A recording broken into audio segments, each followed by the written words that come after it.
इस्लामाबाद खबर शामिल करते हैं। Mohammad Ali Satik, crime reporter, JN news. Polio मुहिम दूसरा रोज मुकम्मल। वफाकी दारुल-हुकूमत में इंसदाद पोलियो मुहिम का दूसरा रोज मुकम्मल। मुहिम कामयाबी से जारी।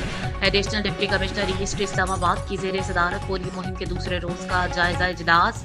इजलास में मुहिम की मजमूई कारकर्दगी का तफसीली जायजा लिया गया। दूसरे रोज 94,141 बच्चों को पोलियो से बचाव के कतरे पिलाए गए।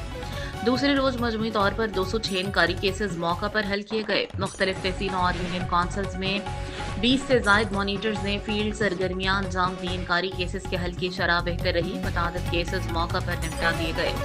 ADC ईस्ट के इनकारी केसेस पर फौरी एक्शन लेने और मुकम्मल फॉलोअप की हिदायत। इंसदाद पोलियो टीमों की हिफाजत इंतजामिया की अव्वलीन तरजीह है। National deputy commissioner east Islamabad polio मुहिम में बेहतरीन नताइज सिर्फ टीम वर्क और अवामी ताउन से मुमकिन है। फरहान अहमद, इस्लामाबाद को जल्द पोलियो से मुकम्मल पाक शहर बनाया जाएगा। ADC east.